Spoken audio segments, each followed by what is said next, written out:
Hi, guys, and welcome to the Pie Podcast. Today, I have a very special guest with me, Margaret Attoh, who's an assistant investment manager. We're going to be speaking about her career and her career journey. She's going to give us some insights into the work that she does, how she managed to get into this space, and what she can pass on to the next generation to allow them to thrive in the way that she is. So, welcome very much, Margaret. Thank you. It's fantastic to have you here. Thank you for having me. Just before this, I was saying that, having people who have a similar calling to you in life is actually quite a thing. Mm-hmm. And when you find those people, you find your tribe. Yeah. And so I feel like you're one of those people because we've had some conversations behind the scene where you've told me about how you're paving the way for the next generation within your role. And that's something that I really admire about you. Thank you. Like, you're very young and you're a power woman. Oh, thank you. And I'm so passionate about what you're doing because you opening that door for one person opens the door for so many more people. So thank you very much for accepting to come here to talk to us and give us some insights into your career. Thank you. So maybe say hello to the guests and let them know a bit about yourself, and then we Yes. can get started. Sure.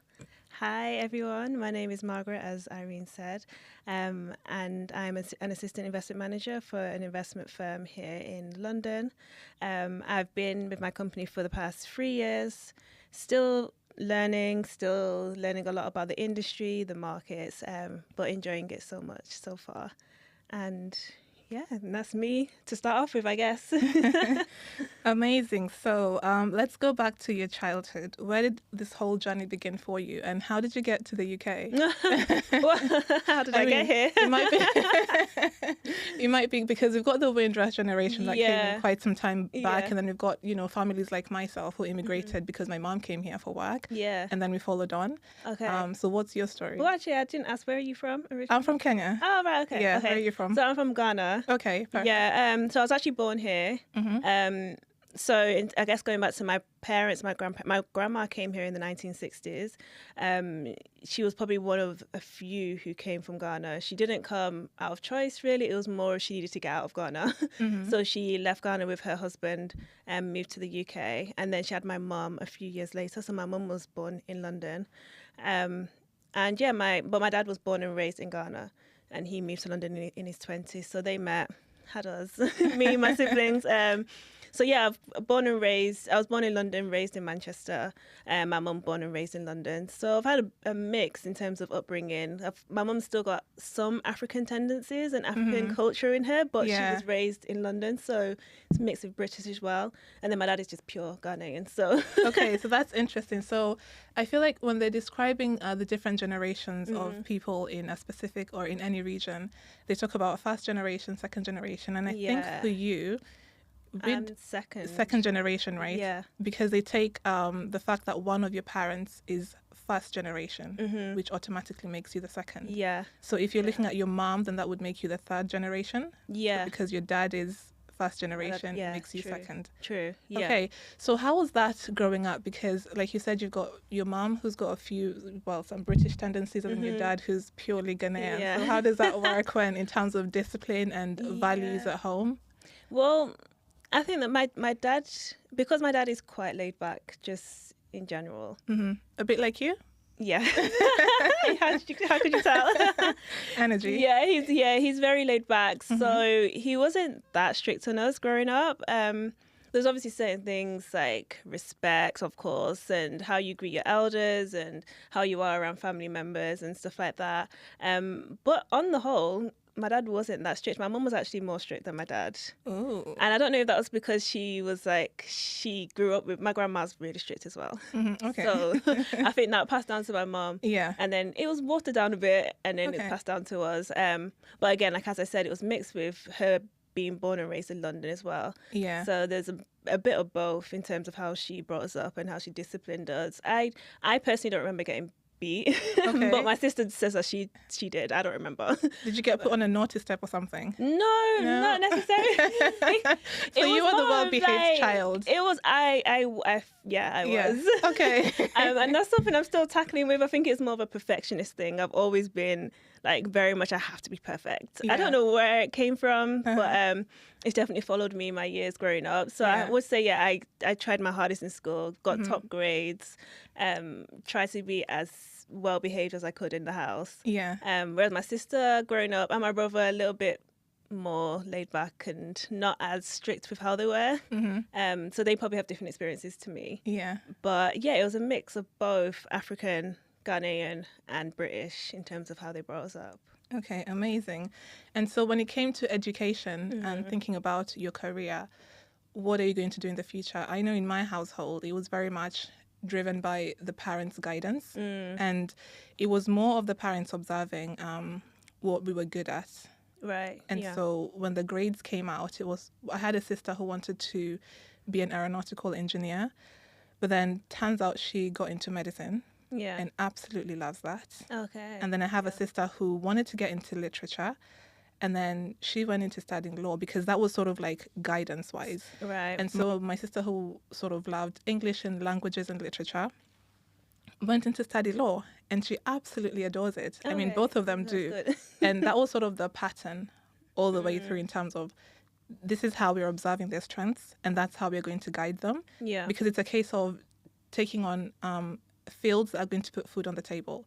For us in Africa, you know, it's not like you're not going to get paid by, creative, perhaps industries, for example. Yeah. Or maybe studying literature is not going to be that lucrative.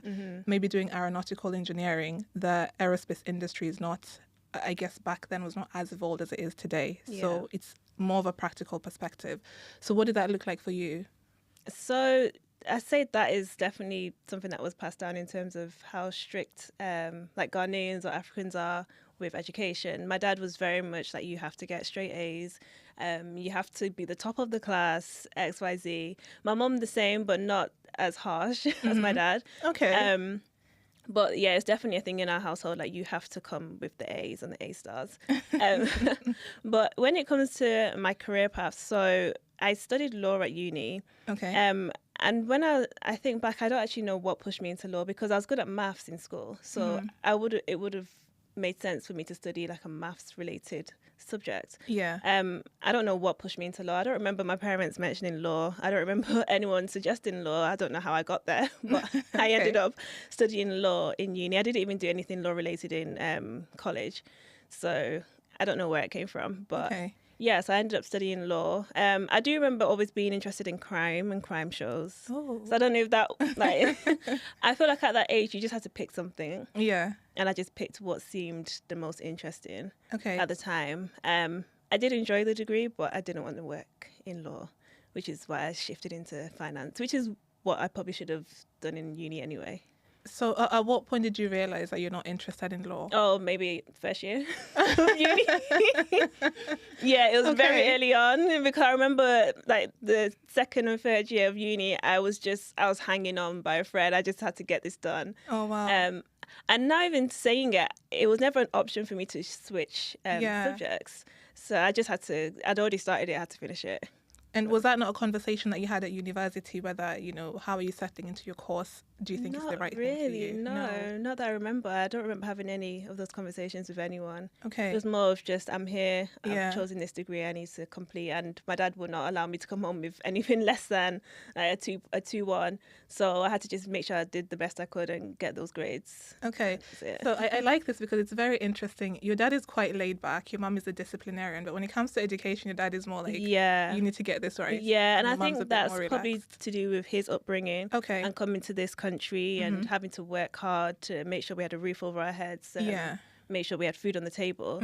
So yeah, he's always pushed us to work hard to make sure that we can have a good life. And I guess that's come from him not having the best life when he was back in Ghana, and now coming to the UK, and the early struggles when you move to a new country. So he just wants to make sure that his children did the best. And for him, his generation, education is like the only way that they see that being possible. Okay. Yeah. So once you graduated, did you actually work in law at all? No. I already knew I was never going to work in law. Okay, so walk me through this. I've graduated and I get into finance. How did that happen? Yeah, so I did a master's in corporate finance. Okay. Again, my dad said you have to do a master's degree. There's no choice. I'm rooting for Dad. Yeah. And I knew I didn't enjoy law that much to do a master's in law, and I didn't want to work in law. So I did a master's degree in corporate finance. I think I was first introduced to the finance world at a careers fair in uni. So I was Okay. trying to figure out, it was probably third year, I was trying to figure out what am I going to do because I'm not doing law. And I came across a HSBC stand, and they were talking about, that's how I first heard about the financial markets when I was in uni. So I'm just about to finish uni. I'm like, okay, this seems interesting. How am I going to pivot into this industry? So that's why I chose to do international corporate finance for my master's degree. And then when I finished my master's degree, I just got a job at first I got a job in a Euro exchange bureau. And then I got my first office job for a trust company on the finance team. So that was my pivot into the finance industry. Okay, just a couple of questions there. So what was it about the fair? What did they mention that just sort of stuck with you? It was just this world of the financial markets. Okay. As I have never heard of this. Yeah. I didn't know it existed, and it just seems very interesting. Okay. it was more of a like, there's so much to it. And there's so much that's involved in terms of, I think the geography part of it was the most interesting for me.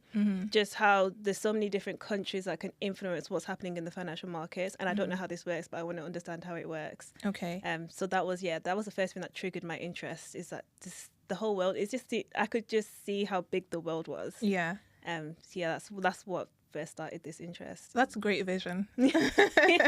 You're thinking the world is my oyster, literally. Yeah, literally, yeah. Okay. So what did mom and dad do as careers? So my mum's a midwife, Okay. and my dad is a pastor. Ah. Yeah, so he's been a pastor for as long as I can remember. So they didn't have any insight into finance? No. At all? No, even to this day, they don't really understand what the financial markets is. They don't know what you do? No, Not fully. my grandma calls me a bank manager. And I don't work in a bank, but it's hard to explain it. Yeah. They're getting a bit more understanding as I explain it a little bit at a time. Okay. But no, if you were to ask my parents, what does Margaret do? Yeah. They'd probably struggle to explain. Okay. And do your siblings understand what you do? Yeah, Yeah. more so. Probably not as much, but yeah, they probably know more about stocks and shares and financial markets and stuff like that. Yeah. Okay, that's good. So I'm presuming that's because of you, or they had an interest? No, that'll be separate because to of that. me. Okay, well then I love that. Yeah. Okay, so you said that you started in the Euro exchange. What is that for people who don't know what it is? So that's just where you get your currency from when you go on a holiday. You go to buy some euros, you go to the Euro exchange to get some euros. Okay. So that definitely sparks more of my interest. Because, okay, there's so many different currencies now, so many different countries. I think Yeah. I've just been more fascinated by the different countries. I'd spend my downtime in the shop just going through, we have a map, just looking at the map and just seeing all these different countries in different places I've never heard of. So yeah, that's what the Euro exchange was. Okay, so were you the girl sitting behind the desk, or Yeah. and Yeah, the just girl sitting swapping the behind- money for yeah. people, changing it? Yeah. Ah, interesting. Yeah. Okay. And then from there you went into your first office job. Yes. And how did that look like? I'm trying to imagine, like, you know, you're walking into this field, you know nothing about it, apart from the Euro exchange, which I guess is more insight than most people have. What do you get when you walk into that world? Like, how are you welcomed into it, and what's the pace at which you need to learn? Because I'm sure when you get into finance, I remember this, the jargon that comes your way is like, okay. I'm still trying to get a hold of it. Yeah. So how did your journey look? I guess maybe the first couple of years. Just walk me through that. So I'd say my first few jobs are completely different to what I do now. Okay. So I worked for a trust corporation just on the finance team. Again, another introduction into the markets, but not that in depth. We worked alongside another investment firm who invested the funds for us, but like we didn't have any involvement in the actual investment process. But in terms of my first office job, I didn't really know what to expect. I just knew that I didn't have a shift to do. I was always going to be in the office at the same time. I had like my annual leave, which was different to working at the Euro exchange. It was just a bit different. And then just in terms of sitting at a desk all day, it was new to me. But Yeah. because it was my first office job, I was just excited to be there. Yeah. I'm just happy to be there. Okay. And in terms of the speed at which you had to learn, was that a challenge for you? Or was your corporate finance master's program sufficient to help you through that? No, I wouldn't say it helped me. Okay. It was a lot to learn. Just getting just getting used to the office environment Yeah. for my first few jobs. Mm-hmm. But if I compare it to my job now, I've Yeah. had to learn a lot more. Even though I've already worked previously in an office job, coming into the corporate world is completely different. You're learning about the industry, you're learning about the company, you're learning about the culture, you're learning Yeah. about the markets, just a lot at the same time. Okay, so tell me what aspects of, I suppose, soft skills helps you to thrive in that space? And where I am now, Just in general, in I think from general? your early career, because I guess there's been that progression, which has Yeah. been fantastic in your case. What are the main things that you feel have been able to get you from point A to where you are today? I'd say in terms of soft skills, I mean, the main one, communication. Being able to just speak to people. And it's something that I'm still learning. I'm very quiet and reserved. Yeah. I don't want to speak if I don't have to. Yeah. Okay. I have to like put myself out there and speak up. Like if I'm in a room or in a meeting, Yeah. I have to speak up because that's the only way you're noticed in the company. You can really fall under the radar in such a big company. And do you feel that if you're the type of person who, because I've had this before, I remember my sister went through the same thing. She doesn't speak unless she has to, right? And so when she wanted to come into London for her job, she was nervous, and Yeah. she sort of felt like London is not for me because she's imagining it's this, big world with people who have the loudest voice. But I know the loudest voice is not always, Yeah. the, I wouldn't say the right voice, but it's not always the most impactful voice, right? So for somebody who's shy and is very nervous about speaking in front of people, is there something you can tell them about what your experience has been and whether it's something that should hold them back or not? And how does it impact, how does it affect the impact that they have within their role? Yeah.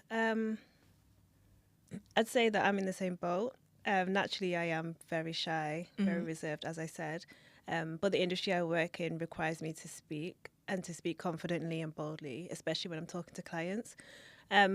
For me, what has helped is just doing my extra research beforehand and preparing myself. Hopefully, as the time goes on, I don't have to do as much prep beforehand, but just having, not say a script, but bullet points of what I want to mention in the meeting or any questions I may have. Just having that prepared beforehand helped me. So I'm not just worrying about speaking and what I have to say. I'm just worrying about speaking. Okay. So yeah, that's helped me a lot. And don't discredit yourself just because you're shy. There's a lot of shy people, a lot of shy investment managers in my company, but they're doing very well. People that you wouldn't expect to be very bold and confident in how they speak, but they're doing very well. So, and I think that just comes from their own inner self-confidence. Again, that would also come from experience. Okay. And so would I be right in saying that you love finance? Yeah, I do. Okay. Because I'm thinking, as somebody who, I say this, I'm a very shy person as well. But some people watching this might be just absolutely laughing because they're like, yeah, she's having a laugh. But I feel shy. Maybe I project something different at different times with different people. But I found that when I walked into the finance space, it was my passion. It was something I loved. And so for me, being good at my craft and just knowing I know exactly what I'm doing gave me that confidence to speak. Yeah. And immediately I'm talking about something that I love. I forget how nervous or how shy I am. And I just power through. Yeah. Yeah. Yeah, definitely agree with that. Okay. So then let's talk about how you got into your present role. Yeah. How did that transition look like? Was it intentional that this is now, I've had some insight into what happens in investment management and this is where my career is going? And then how do you go from there to getting an interview with your current employer and then being successful at that? Yes. So I actually started applying for these kind of roles in 2018 and I didn't actually get this role till 2022. So 2018 is what year? When did you graduate? So I graduated 2017. Okay. 2018 is when I finished my master's. So yeah, as soon as I finished my master's, I already knew, okay, this is the industry I want to try and get into. Started applying for graduate schemes, any role. It took me 4 years to actually land this job. There's a few things that could have been the reason why, but yeah, it did take me a long time to pivot into this role. So my previous jobs were just taken because I couldn't get a role in this actual industry. I got to a point where I wasn't that fussed about the company that I'm applying for. Mm-hmm. The company I work for now, I actually hadn't heard of it. Okay. So when I got the interview, I was like, oh, I don't even know what this company is, but let's just go for it. Mm-hmm. But yeah, I got a telephone interview, and I didn't really think that much of it. As I said, I'm from Manchester, so I was still based in Manchester, and this job was based in London. So I didn't want to move to London. I did not want to move here. Yeah. So when I got the interview, I was like, oh, that's nice, but I don't want to move, but I'll just do it anyway. Yeah. So I did a telephone interview, which was just general questions, interview questions about a bit more about myself with a recruitment agency. And then I got through to the next stage, which was an assessment centre. Again, I was like, I don't really want to move to London, so I don't really feel the need to do this interview. But it just turns out that I happened to be in London on the day of the assessment centre, because I was flying out with my friends the day after. Okay, so hold on. It literally, like, honestly, it was God. So were you thinking about rejecting this, because you were very clear about what you wanted to do? Yeah, I wanted to do this job in Manchester. In Manchester. Okay. Yeah, I didn't want to move to London. I think I was just comfortable. My friends, my family are there. Mm-hmm. Yeah, moving to London would be moving by myself. It wasn't part of the plan. And so was the interview process tough? Yes, the assessment centre was. How many rounds was it? So it was only one round. Okay. It's changed now. It's a few more rounds. Mm-hmm. But when I did it, it was only one round. I did the telephone interview, then I did the assessment centre day, which was just one full day. You do 3 different parts to the day. It was more a group exercise, a case study, and an actual interview. And how many people roughly were sort of in that space? About 20. How many people were successful? So there was 2 days, so there was probably about 40 altogether, and Okay. 6 of us got the job. Yeah. You go, girl. Yeah. That is fantastic. Yeah, it's very competitive. Yeah. Okay, well done. Yeah. So you get into this role. Tell me what it looks like for you. First of all, you've obviously worked on the other side of this, where you've had that sort of interaction with these businesses, but now you're in that seat. Yeah. And you're doing that job. Yeah. How anxious were you? How confident were you? And then how did you Very. just power through? So when I first started, and our first week was an induction week, so we didn't go into any of the actual offices. We were just in this room, just the 6 of us, just learning about the company, learning about what's expected from us. So I started on a graduate scheme as well. So yeah, we just had a week of basically seclusion. We didn't meet anyone. So I would say I was quite chilled then, because I was just amongst my peers. A lot of about 4 out of the 6 people who got the job had just finished uni. So I felt like, okay, well, I've already worked in an office for a few years, so I have that experience. I'm not that scared about working in an office. It's just learning about the industry. But I'd say that when I did finally go onto the floor, the office floor, that's when anxiety hit me in the face. Okay. Completely hit me in the face. The first thing I noticed was that there were no Black people. And that shocked me, because coming from Manchester, you just expect, I mean, you see, we see London as a multicultural city. Yes. It wasn't even a thought in my mind that there would not be any Black people in the company or in the department. There were Black people in the company, but in different departments. So that was the biggest shock. I remember going on the company website where they have all the people and literally scrolling through every single page. You're like, I was where like, am I? there must be one. Just give me one, please. Yeah. It's like, what is this place? Yeah, honestly, it shocks me, and there wasn't one. Wow. So And then, you were yeah. literally like breaking glass ceilings at that point in time. Literally, yeah. So the cohort that started before me, there was a mixed race girl who ended up being my buddy. I don't know if that was intentional or,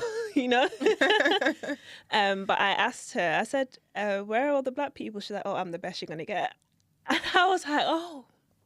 Okay. It wasn't even a concern on my mind. Yeah. I was more concerned about coming into this new industry and having to learn about the markets. It wasn't even a concern that I'd be the only Black person in the investment management department. So remind me again, what year is this? This is 2022. So this is after George Floyd. Yeah. Oh, yeah. Okay. Yeah, it's 2022.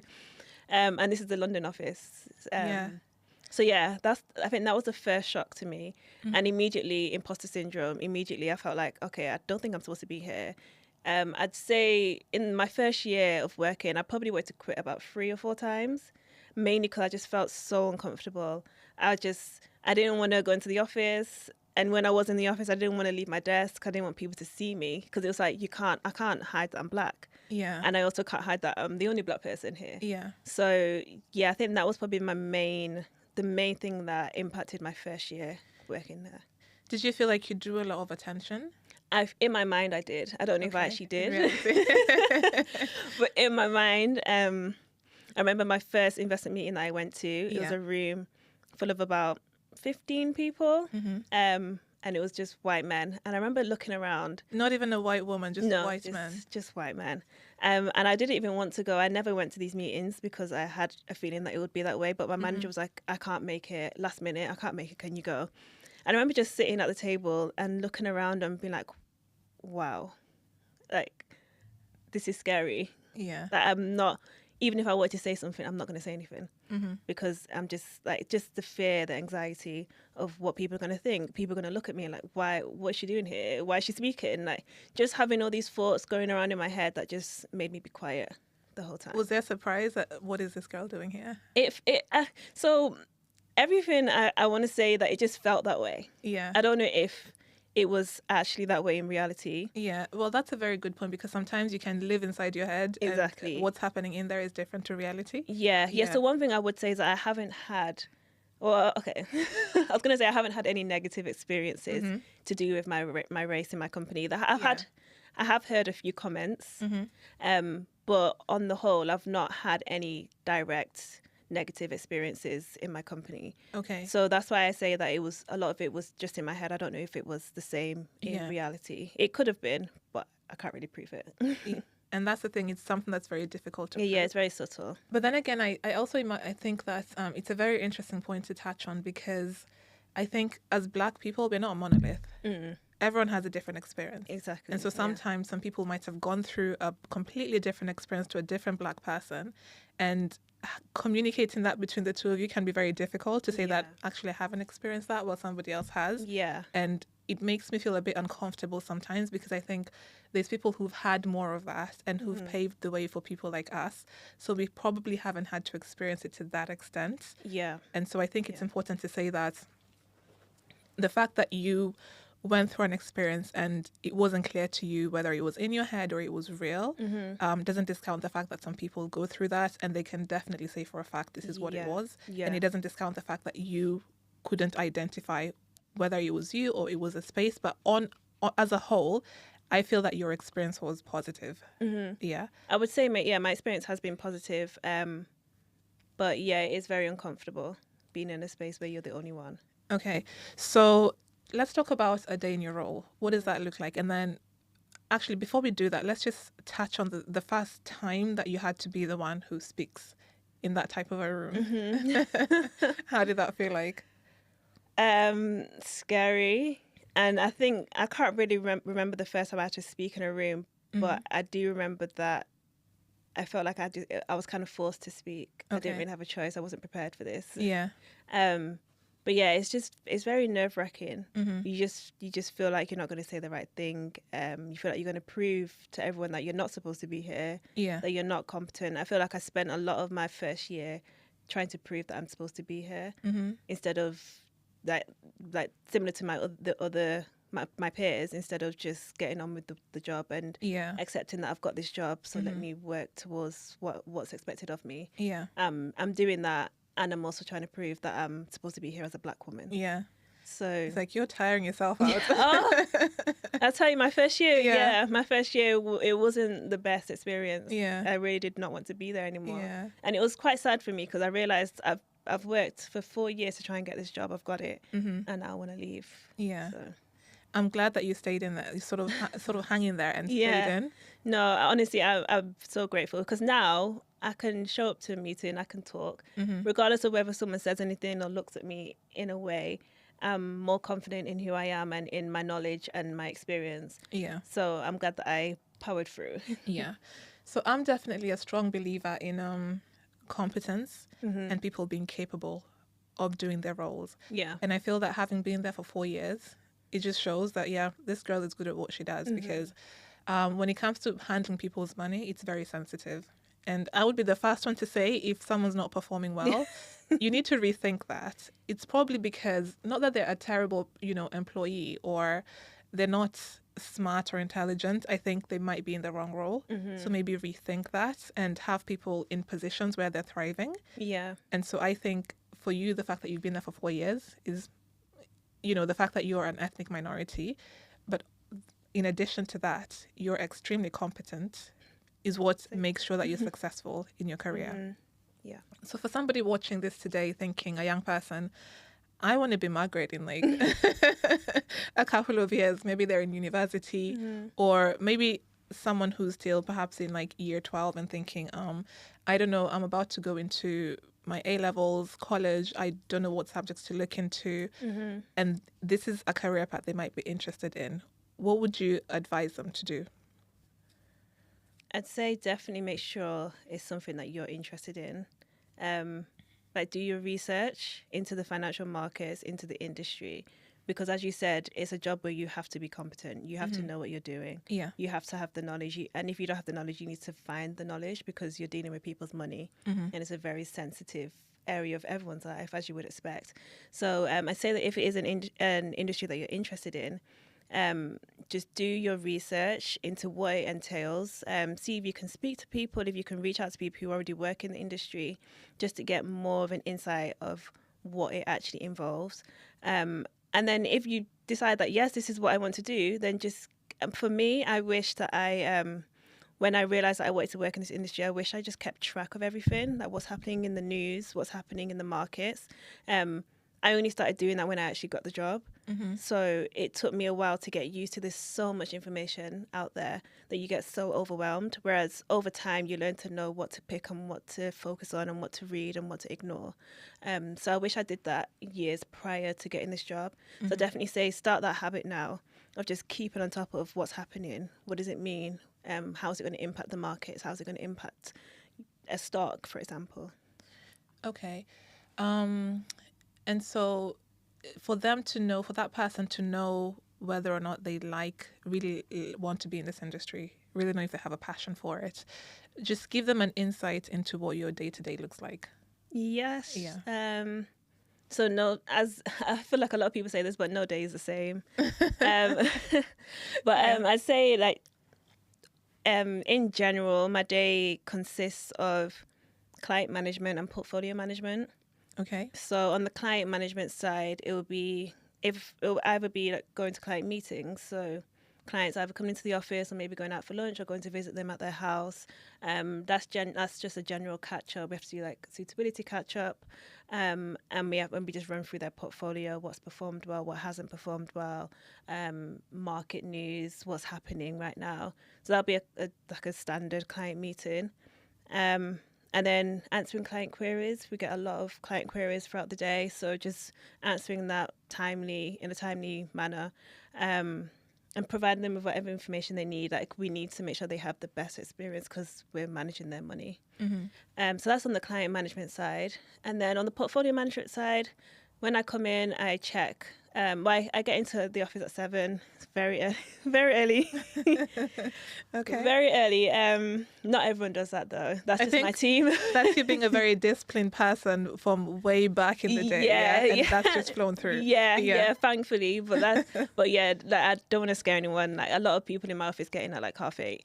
Okay. So it's just my team like coming at that time. But yeah, immediately I get news emails to my inbox, so I just scan through what's happened overnight. A lot of things happen in the US after we close, so just checking what's happened, and then looking at the markets as well.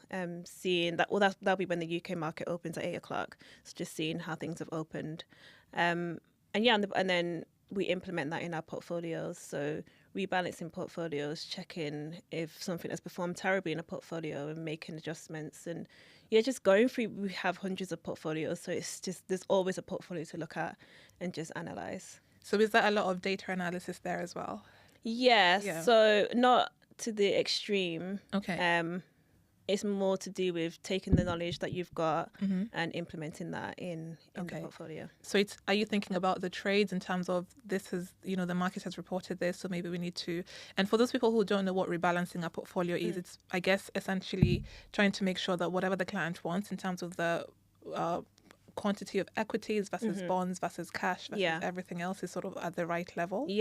And so when you're looking at that and thinking we need to rebalance this portfolio, there's a data analysis element which is quite not as big, but then how else is the rest of it panning out? So all our portfolios, as you said, have the strategic asset allocation. So we have the bandwidth for each asset class. And then within a portfolio, so we have to make sure that's in line. And then within a portfolio, for example, equities, we have our own individual target weights for a specific stock, for example. So for like a direct stock, this is an example. Actually, no, I won't mention it. But for a direct stock, we might have a certain percentage that we want to keep it at. So if it has grown a lot over time, we have to analyze as to whether we want to reduce that. There are other implications with that. For example, capital gains tax. Do we want to realize any gains? But yeah, that's just the kind of thought process when it comes to rebalancing. So are you making any recommendations? Yeah. So it depends on the client. Discretionary clients, we can do it all in-house. Non-discretionary clients, everything has to go to the client first to be approved.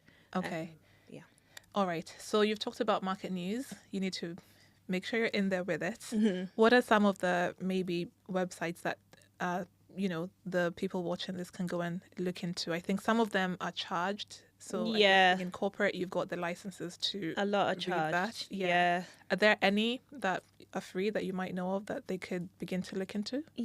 So Market Watch, I think is what it's called. It's an app that I have on my phone, and it just gives me notifications as things come up. I don't read all of them. It probably sends you about 50 notifications a day. But it pulls up the important headlines. Financial Times, but that's a charged one. I think those two, and Bloomberg, but that's another charged one. Most of them are charged. Do you ever look at Yahoo Finance? No, I don't actually. Okay, I like Yahoo Finance. I think it's the most underrated thing. I think like Yahoo, I'm like, it's just Yahoo. But I go in there and there's some really, really good stuff that you can find. Another one that I do like is Morningstar as well. I know a lot of the managers tend to use this one as well. So I think those are pretty good. And I wouldn't encourage anyone to pay subscriptions at this point in time. I think just generally watch the news. And again, look at the different platforms that you've talked about, get the apps.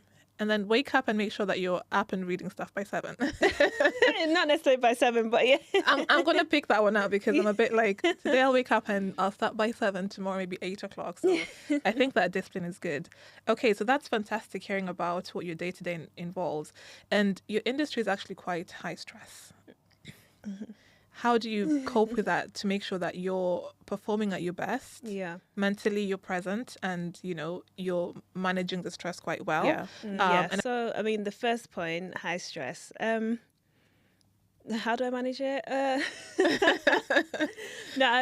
So I've just finished hopefully by God's grace, finished all my studying. But when I was studying and working, I had to just sacrifice my life, really. So I think there are stages in your career, if you're in this industry, where you have to just say, okay, my life right now is just work. Because to do a full day of work and then study afterwards is not time to do anything else.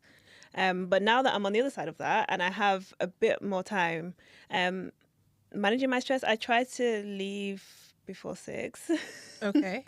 I try to leave in a good time so that I can get home and have a few hours in the evening to just wind down. I try to do something on the weekend, just to make sure that my life isn't just work. And then in work, there are certain periods where you can't avoid the stress. You can't avoid, like if something, like for example, when Trump decided to do what he did back in April, we can't avoid that. It's happened. So this is the tariffs we're talking about. Yes. So like there's certain times where you can't avoid what's going to happen. Like you're just giving us so much more work. He really has. He really has. But something I do try to do is take my lunch break during the day, because I'm in the office for 10 hours at least. So I try to take my lunch break. Yeah. A lot of people don't take the lunch break, or they eat their lunch at the desk. But that's something that I've said to myself, that I'm going to go outside for at least 15 minutes. I can't just sit in the office all day for 10 hours. Okay. So yeah, that's probably my one thing that I make sure I do make sure I do every day. So you're not like a gym girl? Or Oh yeah, well, are. I was. Okay. I got an injury a few months ago, so I've been at the gym for a few months. Yeah. But yes, I did go to the gym before work, which is crazy because I start at 7. Okay, so that's really early. Very early. I'd get to the gym about 5:15. Yeah. And I used to go to a gym close to my office. So I'd just get ready then and come to the office. Okay. But yeah, I'd say gym is something that really helped release the stress. And a lot of people on my team actually goes to the gym at lunchtime. So, and we have a gym in our office as well. So. Yeah. So I'm just going to point out that there's a whole world happening at like 5 o'clock in the morning, guys. If you don't know about it, you need to join it, because Yeah. I have an injury as well. So gymming is kind of on pause for me. But I was at that phase in my life where I'd be like, waking up at 4:30, 5 o'clock, get to the gym by 5:30. Yeah. And on my way to the gym, the roads are busy. Yeah. Get into the gym, the machines are all being used. Yes. And I was honestly. thinking, all these years, I've been sleeping until 6, 7 o'clock in the morning when everybody else is out there, working on their mental health, their physical health. It helps. So, it makes a huge difference. It does. I used to find my days were so much better when I went to the gym in the morning. Absolutely. Compared to just rolling out of bed and just rocking up to the office. I've Absolutely. not done anything yet and I'm here. The level of concentration that comes off of that and the focus is different. Yeah. So guys, make sure you're waking up to go to the gym at 5 o'clock in the morning. Okay. Yeah. Whatever you do, I can vouch for that. Absolutely. Yeah. Okay. So now I just want to touch on you are somebody who's paving the way for the next generation. I'd hope so, yeah. Yes. Tell us how you're doing this. And how Okay, can yeah. people find, these opportunities? And is there any way they can find it in your company with you? So the first part, how am I doing this? So for me, as I said, my first year was not the best because I realized I was the only one. So about a year and a half ago, maybe almost 2 years ago, I became the co-lead of our company's multicultural network, which is very new. It was very early in its growth, but I thought I need to do something because I don't want anyone else to join this company and feel the same way or have the same experience. Becoming co-lead of that network has enabled me to put on a lot of initiatives. We had a speaker event last year for Black History Month where I got in 3 top exec Black people from different companies, because we don't have any in our company just yet. Okay. But we will do Yeah. soon. I managed to get 3 people from a C-suite and then a portfolio manager from a different firm, just to come in and just show that Black people can be in these spaces, can be in these roles. Yeah. We had a good speaker event, and that was published online and in person as well. This year, the initiative I'm trying to run, what I am running, is an Insights Day, which is open to 40 people. We're using a company to source the attendees, but have 40 young people coming in from ethnic minorities, just to get a feel of what the industry's like, meet loads of people from the company, get a bit more of an understanding of the different departments in the company, and just, get greater exposure to the industry. You feel that's still lacking? Yeah, 100%. Because as I said, I only found out about this industry in my 3rd year of uni, whereas a lot of my colleagues have known about the financial markets growing up. So they knew, okay, I'm interested in this, I need to do an economics degree. I didn't know anything about the industry, so I didn't know to do an economics degree. Okay. So just creating that greater exposure. Okay. That's fantastic. So what's the company that you recruit with? Is that a company that's you can share with us? It'll be fine. So it's Bridging Barriers. So they are an organisation for people. It's a social mobility organisation, and they work with young people, bridging the gap between young people and companies and careers and experience. I think they're quite big. And they run a mentoring scheme as well. So I've mentored someone through the organisation, which is how I found out about them. And now we're able to work with them and put this to light. Okay, perfect. So that then leads on smoothly to my next question about personal branding and networking, because I'm sure when you get into that space and you're co-lead, right? How you have to have some, I guess, level of influence to be able to implement the things that you want to implement in the way that Yeah. you have done, given that it's not happened before in Yeah. your company. Yeah. So talk to me about your networking process and the personal brand that you're building as well. Yeah. So, well, before I answer that, I'd say that it's not been an easy road. Okay. It's very new in my company. Multicultural network has never been a thing. Yeah. So when it comes to the level of engagement, it's not been the best. However, I can't let that discourage me because it's new. And hopefully over time, people become more engaged and want to actually understand more about what we're trying to do. So I think I'm in the stage where I have to just keep pushing and hope that it will pay off at some point. And then in terms of networking, I guess is where I'll start. It's a very important part of the job. Okay. This job is a people job, a people role. You have to meet clients, you have to get clients, you have to bring business into the company. So in terms of networking, as I said, I'm quite shy. So for me, I'm like, I don't want to talk to anyone. I don't want to meet anyone. Like, like just come to me and let me out do the work, you know. But it doesn't work. It doesn't work that way. So I've had to force myself to go to events that come up. For example, we met at Black Business Week. So events like that, I'm enjoying it now. But at the time, I was like, I have to force myself to go. And not just going to these events, but actually speaking to people and actually engaging. Something that helps for me is going by myself. Because if I go with someone else, I'll just stick with that person. I won't talk to anyone. Okay. And another organisation that I go a lot of their events is End Circle. I don't know if you've heard of them. I've heard of them, yeah. Yeah, so they run events quite often. So I try to go to them as well. These are industry-wide events, right? Yeah, these are industry events. Okay. End Circle is directed to Black people in the industry. So I think that's what triggered my interest. I was like, okay, I realised there are a lot of Black people in the industry, but just a few in each company. So like silos, yeah. Okay. Yeah. So for me, networking is something I'm still working on, but I have to do. I have to meet people. I have to get to know people. I have to build those connections. So these are 3 events that you're attending, obviously. Paid.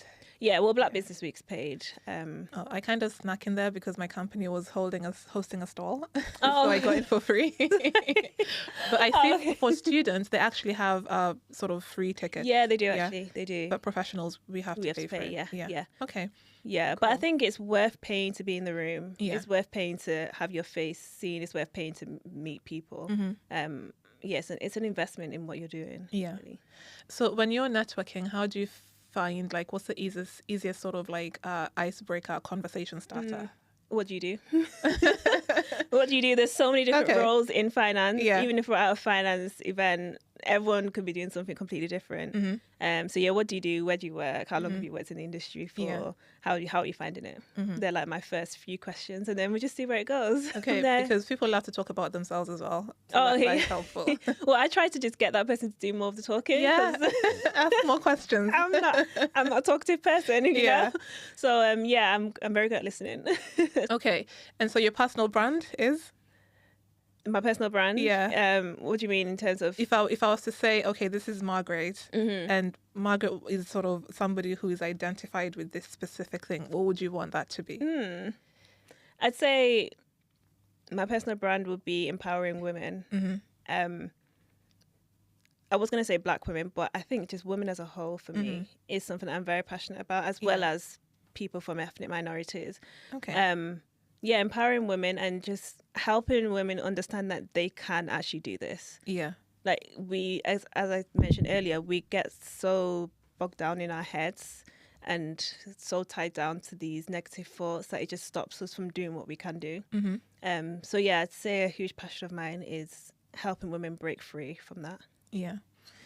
Okay, amazing. So as we get to the end and as we wrap up, is there anything I haven't asked you that you would love to share? I still have one more question to ask that I'd love to ask my guests. Okay. But before we get there, is there anything else you'd love to share?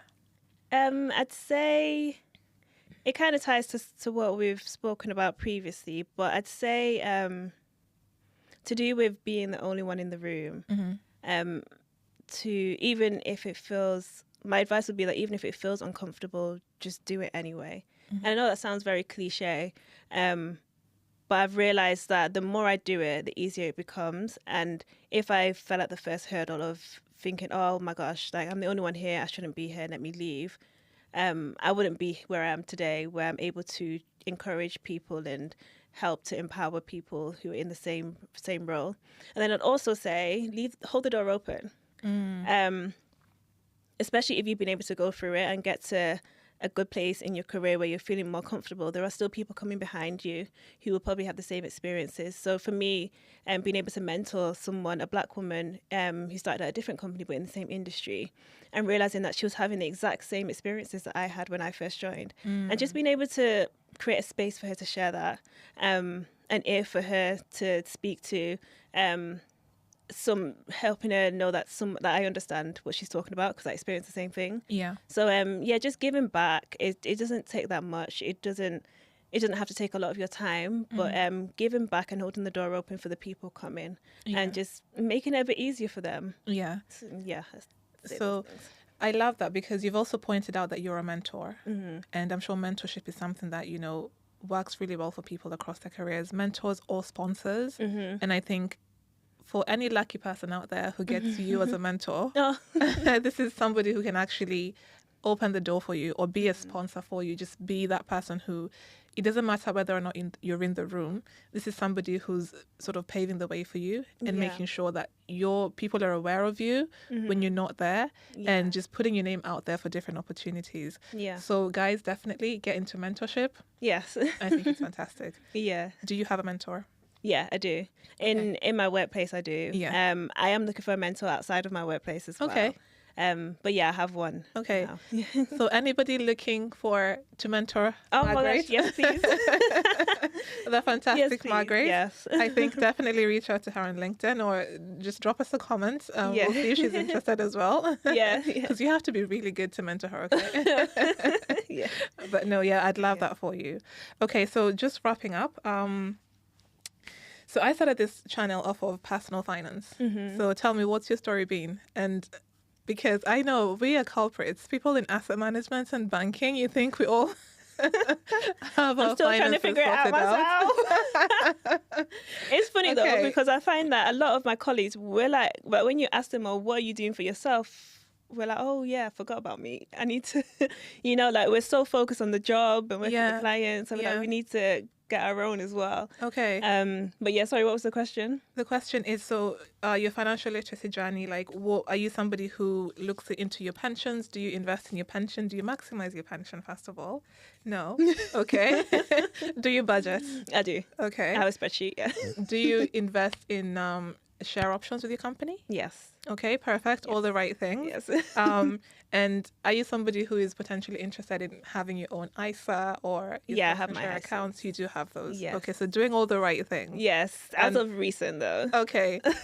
Is that more like because your pay increases over time and so you now have more room to make those decisions? Or? Yes. Yes.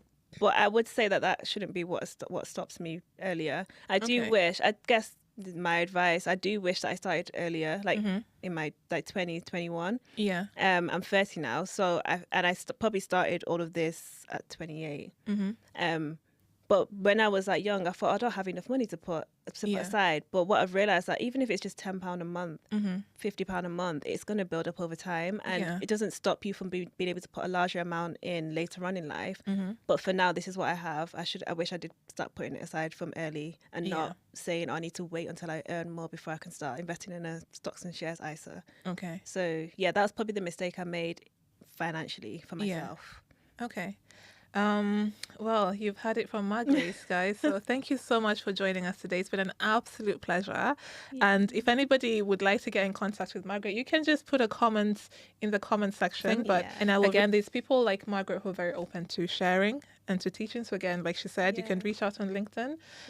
You could put your comments. Let us know if you enjoyed hearing from Margaret. I'm sure we will love to have you back as a guest again in the future. Walk through your career journey with you. I'm sure you're going to bring back so many more See gems where I'm at for that us. point. Yeah, yeah. You're going to be in the C-suite at the next time amen, we speak to amen. you. Yeah. Okay, so thank you very much for joining us today, and we'll see you next time. Bye for now. Bye.